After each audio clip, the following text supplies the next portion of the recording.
They are still alive. Against all odds, with their backs against the wall, no margin for error, and in a hostile environment, the Golden State Warriors proved they still have heart, grit, and something to say this season.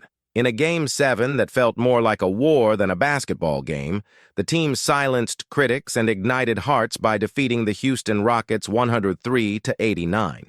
A victory that was not just tactical or technical, it was emotional, visceral. From the first touch of the ball, the atmosphere was different.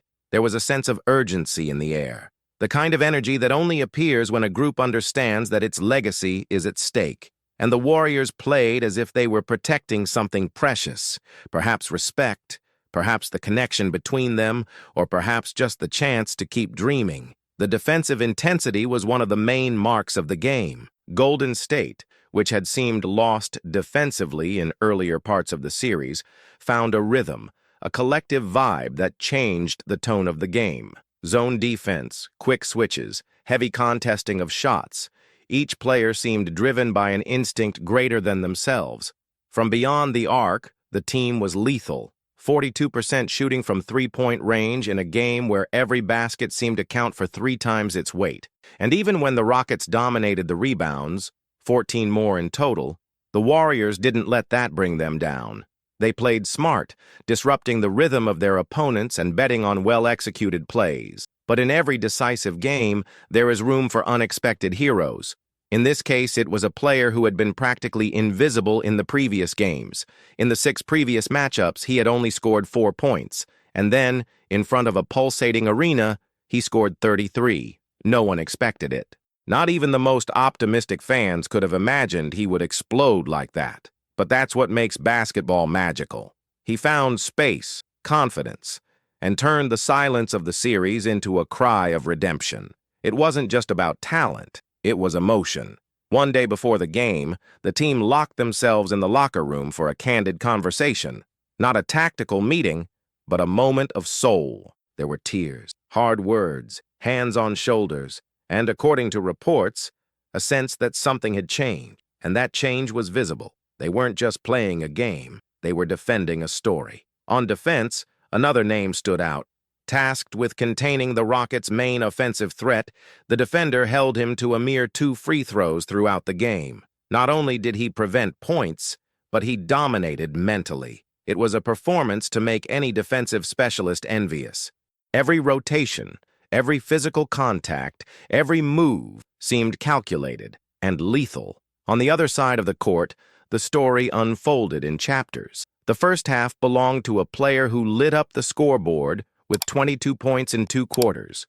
With another star struggling to find rhythm, he kept the team afloat. In the second half, the focus shifted. Another player took the helm, distributing the ball, finding holes in the defense, grabbing rebounds, and controlling the pace like a maestro. When Houston's defense tried to double-team him, he kept his composure. One of his 3-pointers in the final minutes essentially sealed the game. It was like a final blow, precise and relentless. And then there was that veteran, marked by injuries, visibly limited physically, almost dragging his legs on the court, but still there, in spirit, in desire, in the impossible shots, in the fadeaway over the defense, in the floaters as the shot clock was running down. It was as if the harder the play, the more motivation he found. His presence is emotional fuel, and the team feeds off that. And of course, we can't ignore that old warrior who, from the first minute, made it clear that he was on a mission. He came in with 8 quick points, bringing the energy the team needed. When he hit his first 3-pointer, something changed. It was as if an internal alarm went off. On defense, he did it all. Switched with big men, chased wings, helped in the paint, drew fouls. He was literally everywhere. That's leadership. Not the kind that comes with speeches, but the kind that is made with sweat. The collective worked. When the Rockets' defense tried to pressure the perimeter, the Warriors found the right spaces. When the rebounds weren't coming, they quickly reorganized. When one player missed, another picked up the slack. It was as if everything was finally in sync. But there's no time to celebrate. While they're still breathing, the challenges continue. And the next one is already knocking at the door. The streak shows no mercy. After an intense series, a hard-fought victory, a physical and emotional battle, Golden State now faces the Minnesota Timberwolves, a young, well-rested, strong team that not only beat the Lakers with authority, but dominated. The narrative changes. They are no longer the favorites. They are coming off an exhausting series, with travel in the middle, little rest, and facing a team that seems ready to take the spotlight in the West. Game 1 will be on enemy territory, in front of a crowd that knows this could be the turning point in the franchise's history. But the Warriors know the way. They've been here before. They've faced the impossible. During the regular season, Golden State won 3 of their 4 matchups against Minnesota. But those numbers don't tell the whole story. The last meeting was before key reinforcements joined the Warriors. Now, the team is different, deeper, more connected. On the other side, the Timberwolves have Anthony Edwards playing like a superstar. Fast, strong, relentless, with that killer instinct that separates the good from the legendary. His confidence grows with each game, and he enters this matchup carrying the weight and the privilege of being the new face of the franchise. Minnesota's defense is a fortress, the third best rim protection in the league. It's not easy to attack inside. Rudy Gobert is still one of the greatest intimidators in the paint, but there are paths, there are openings, and the Warriors know it. Instead of going head-to-head with the obstacle, they plan to go around it. Use the space. Force switches. Take Gobert out of his comfort zone. Force him to defend away from the basket. If Gobert drops back, Steph will shoot freely. If he steps up, off-ball movement will create holes in the defense. The Lakers couldn't exploit this. The Warriors can. The pace will be crucial. Minnesota plays at a slow pace when it comes to transition. They're the least efficient and least frequent team in fast breaks. Meanwhile, Golden State thrives on the run.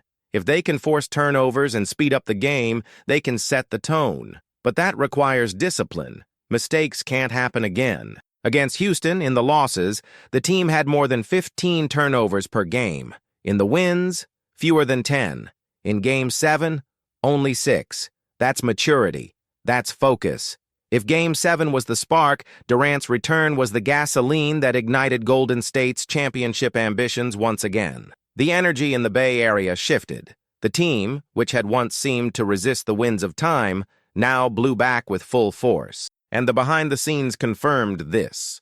The practices were more intense, the conversations among veterans more serious, and the young players, well, the young players were absorbing every second beside legends in mission mode. With Durant integrated, it was inevitable to talk about expectations. But this group doesn't work with expectations. It works with standards. The same standards that pulled them out of the depths after KD's departure in 2019, which led them to rebuild brick by brick until they raised another trophy in 2022. The return wasn't to create dependence, but to reignite the flame that never stopped burning. Kevin didn't return as a savior, but as a catalyst. In the first practices open to the press, all eyes were on him. But what impressed wasn't the brilliance of his plays or the mid-range shots that seemed like art. It was the silence. Durant returned quietly, observant, as if he were decoding everything around him. When he spoke, it was direct. "This is home," he said when asked how it felt to wear the blue and gold jersey again. He didn't need to say more. And on the court, the fit was immediate. The screens for Curry returned with the second read, with Durant cutting to the middle. The game flowed. The spacing widened. The opposing defense couldn't double without giving up someone.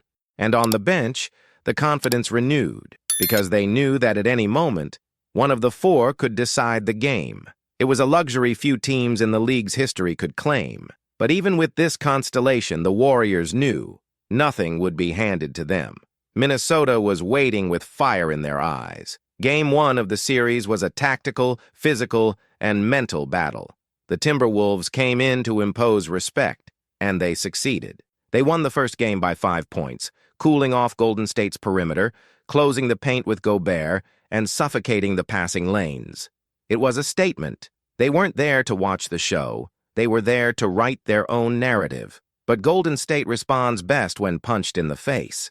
Game 2 was a masterclass. They adjusted the spacing, exploited the weak spot in the opponent's defense, transition, and opened up an 18-point lead by the third quarter. Curry had 28 points, Durant 25, and Draymond, not in points, but in touches, cuts, and court reading, he was the invisible maestro. And for the first time in months, it felt like this team was whole, not just physically, but spiritually. Still, the series was starting to feel like a long war. Minnesota took Game 3 at home. Anthony Edwards was monstrous. 40 points, 7 assists, 5 three-pointers. The Warriors, on the other hand, showed signs of fatigue. It wasn't just physical. It was the weight of the journey. But this is when veterans separate themselves from hopefuls. In Game 4, Durant took over. It was his night. He silenced the opposing crowd with every shot. He attacked Gobert in the pick and roll, forced switches, used his size to create an advantage, and his instinct to punish every defensive hesitation. He finished with 38 points, 11 rebounds, and 6 assists. But more than the numbers, there was something in his demeanor, a sharp focus. It was as if he were saying, "We're back, and this is just the beginning." Meanwhile, behind the scenes, the team closed ranks. Long video sessions, eye-to-eye conversations. The old Warriors culture was coming back, and it was fueled by something rare, a core that had won together and was still hungry. Curry was serene, Durant determined, Draymond fired up. But more than ever, the supporting cast was in the game. Moses Moody, for example, had a crucial performance in Game 5. He entered in the second quarter, played tough defense, hit 2 three-pointers, and turned the tide. Gary Payton II was another. His perimeter defense forced turnovers that turned into easy baskets. These weren't just minutes. They were impactful decisions. When the rotation functions like a cohesive organism, the opponent feels it. Minnesota felt it. With the series tied 2-2, Game 5 in San Francisco became a turning point. From the start, the Warriors showed they weren't going to allow any doubt. They smothered the passing lanes, ran in transition, and most importantly, took care of the ball. Only 7 turnovers in the entire game. That single stat already says a lot about their mentality. Result: a 114-96 victory. And this is where the weight of the jersey comes in. In Game 6, on hostile ground, the chance to close the series. But Minnesota, proud and resilient, forced Game 7. Edwards shone again, Gobert protected the rim like a giant, and the shooters did what was necessary. Now we're back at the Chase Center. Another Game 7. Again, the tension was in the air, and here we come back to the beginning. The DNA of a team that doesn't know how to die. If in the first Game 7 they rediscovered their identity, in this one they were aiming to seal their rebirth. The difference? Now they had Durant, and he knew it. He didn't speak with the press in the days leading up to the game. He stayed in the locker room after practices, adjusting blocking angles, studying defensive movements, exchanging experiences with the younger players. He understood the weight of being there again. But instead of hiding behind the past, he decided to forge a new chapter. And what a chapter. Game 7 against the Timberwolves was an epic. Curry started slow, but found his rhythm. Draymond controlled the defensive tone.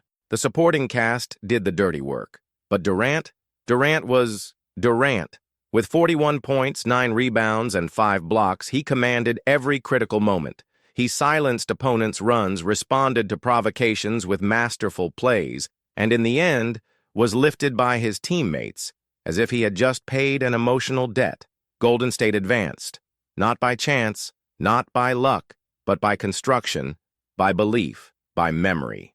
And now, with Durant back, the question wasn't, can they still do it? But who will stop them? The next opponent? Denver, the reigning champion, Jokic at his peak. But the Warriors fear no one anymore. They're back, and they want it all. Now, with the victory over Minnesota secured and a return to the NBA elite with Durant alongside Curry, Thompson, and Green, the Golden State Warriors were ready for the next big challenge, facing the defending champions, the Denver Nuggets, led by the indisputable Nikola Jokic. The task wouldn't be easy. The Nuggets were playing with elevated confidence, a well-adjusted and relentless team with the leadership of the two-time MVP. For the Warriors, the key was balance. They knew that perimeter play, fast break speed, and space for Durant to create plays would be crucial. But as always, The big challenge would be controlling the strength of Denver's center. Jokic, with his unique vision of the game for a center and his ability to dominate both inside and outside the paint, presented a formidable obstacle. Denver was balanced, but if there was something the Warriors knew how to do better than any other team, it was adjusting at the right moment. The first game was a reflection of what everyone expected, tactical and intense. The Nuggets came out with all their strength, looking to establish physical dominance. However, Golden State, with the formula that made them champions, began to take the opposing team out of their comfort zone.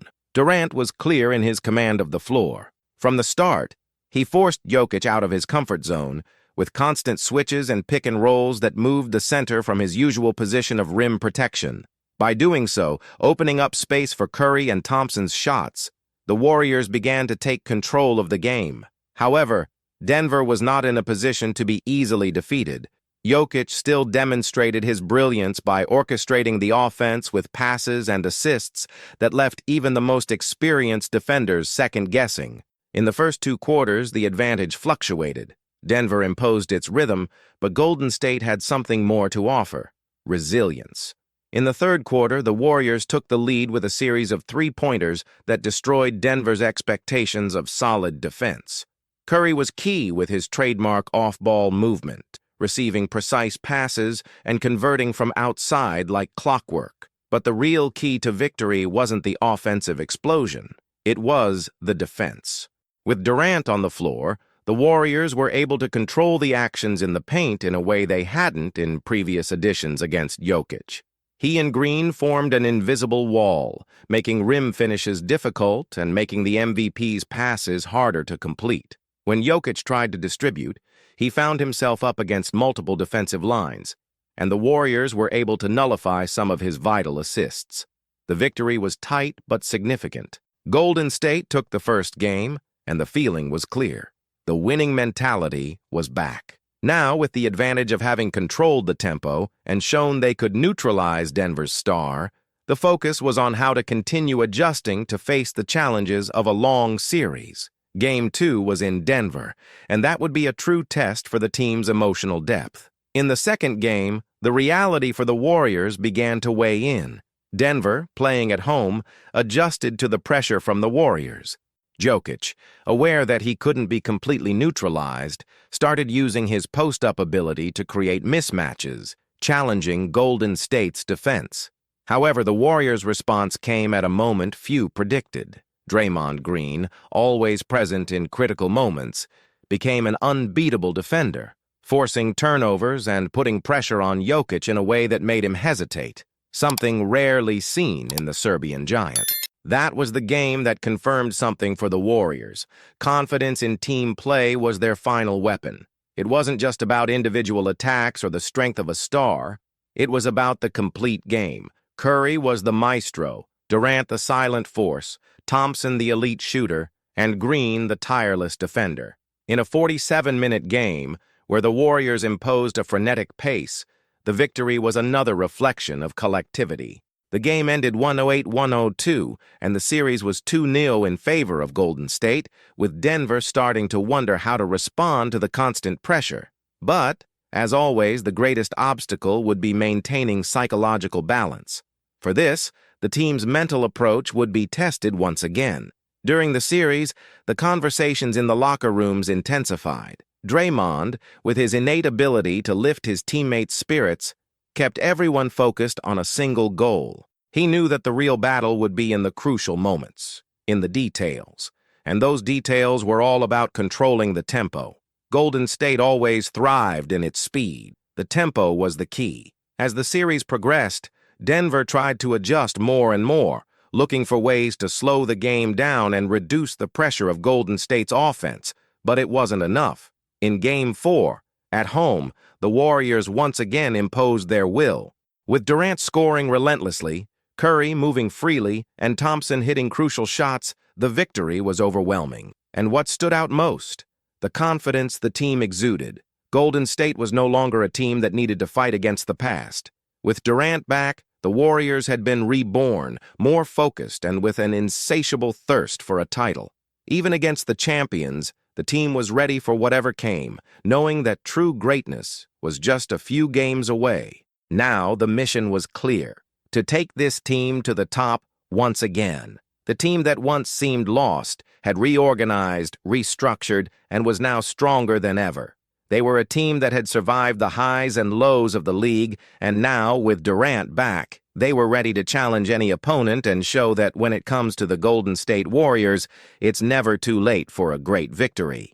The basketball world is currently experiencing a moment of upheaval with rumors that, if confirmed, could significantly alter the landscape of the most prestigious league in the world. Among the rumors, unconfirmed sources, and rising expectations, one name echoes with increasing force behind the scenes of one of the most successful franchises in the NBA. Amid the Golden State Warriors' strategic moves for the 2025 season, the possibility arises of the arrival of a unique talent, a young giant from Southeast Asia, with a journey that both moves and excites at the same time. The franchise's moves are not random. This is a calculated, strategic decision that goes beyond simply seeking another player to join the roster. The name that is on the radar of the management carries a symbolism that transcends the lines of the court. He is not just a promising athlete with respectable statistics, but a true emblem of overcoming adversity, representation, and ambition. Standing at an impressive 218 meters tall, the Filipino center has been drawing attention for some time, but now he is on the verge of taking the most important leap of his career. With a playing style that blends physical strength, tactical intelligence, and technical skills uncommon for someone in his position, he has become one of the most talked-about prospects on the international circuit. With an imposing presence in the paint and an intimidating wingspan, his impact is not limited to defense. He also possesses an offensive repertoire that adapts perfectly to the demands of modern basketball. This versatility is his differentiator. While many players of his size remain restricted to actions near the rim, he stands out for his mobility, game reading, and mid-range shooting ability. In a league that increasingly demands offensive breadth and fluidity, his ability to stretch the floor, create space, and facilitate his teammates' movements is a valuable asset. But his true legacy begins outside the statistics. Born in a nation passionate about the sport of basketball, the Asian giant was seen from an early age as a promise of national pride. From his first steps on the court, it was clear that he was not just another tall young man trying to play. He was different. There was talent, yes, but there was also a spark in his eyes that only true enthusiasts possess, an insatiable desire to achieve something greater. This thirst for growth led him to make difficult decisions. As a teenager, at an age when many are still learning to handle basic responsibilities, he left his homeland to pursue a dream that seemed unattainable. He chose to follow the path of excellence, facing different cultures, unknown languages, and physical and mental challenges that would test anyone. His first destination was Australia, where he began to compete in one of the most competitive leagues in the Southern Hemisphere. In the NBL, he proved that he wasn't there just to learn. He wanted to compete, and compete he did. He faced experienced athletes, absorbed technical lessons, and above all, strengthened his resilience. It was during this phase that the young player began to shape himself as a professional, understanding the importance of every detail both on and off the court. His minutes on the court became moments of affirmation. His blocks began to draw attention, as did his ability to think the game with maturity rare for his age. From there, he moved to Japan. The B-League, more structured and with greater international visibility, was the perfect stage for the next chapter of his journey. There, he solidified himself as one of his team's defensive pillars. Local fans, initially curious, became loyal admirers. His numbers were rising, but more than that, his influence off the court was also growing. The young center was starting to become a cultural bridge, an informal ambassador of his homeland and of an entire people who dream alongside him. As time went on, his presence gained the status of an idol, not only for his sporting achievements, but also for the way he carried his heritage with pride, refused to forget where he came from, and used his platform to inspire children and young people from his country. With each interview, each public appearance, His message of perseverance and hard work echoed like a hymn of hope. The eventual arrival of this phenomenon to the Golden State Warriors would be more than just a signing. It would be a watershed moment. The California team has always been associated with a modern style of play, with fast movement, constant position swapping, and a clear focus on long-range shooting. However, they lacked a piece that would complete this puzzle. A dominant presence in the paint, someone who could not only protect the rim efficiently, but also actively participate in offensive constructions with intelligence. The young Filipino could be that piece. His rebounding ability, both defensively and offensively, would provide an immediate boost to a team that depends on quick ball recovery to initiate its lethal fast breaks. His positioning, reading, and timing for jumping would be valuable tools for neutralizing opposing plays. But more than that, his reliable mid-range shooting would open a new dimension to the team's offense, allowing for more creative plays and creating wider spaces for the stars of the team to perform their actions freely. This combination of skills does not go unnoticed. In a league where the concept of the modern center has evolved to something far beyond brute strength in the paint, he represents the future. A player who knows how to move, who understands the fundamentals, and who is willing to sacrifice for the team. His technical fit is almost natural with the team's philosophy, which values players who can contribute in multiple areas, not just in isolated statistics. However, perhaps the most profound impact of his arrival cannot be measured in numbers. The San Francisco Bay Area, home to the team, has one of the largest Filipino communities outside Asia. The significance of seeing a compatriot wear the colors of the region's most popular franchise would be immeasurable for many. It would not be just another player stepping onto the court. It would be the personification of a collective dream. This emotional and cultural bond would become a bridge between the local community and the sports organization, creating a level of engagement that goes beyond the ordinary. It would be possible to see fans who once followed the NBA from afar becoming passionate supporters, connected not only by their love of the game, but also by the pride of seeing someone who represents them on the biggest stage in global basketball. There is also the commercial impact. The presence of a player with international appeal is a goldmine for any sports organization. Sponsors, broadcasts, image rights, jersey sales, everything multiplies when there is a figure who symbolizes more than just talent. With his rising popularity, especially among the youth in Asia, his entry into the NBA could open doors that were previously unexplored, bringing new business, partnerships, and expansion possibilities for the league as a whole. But none of this would be possible if he hadn't had the courage.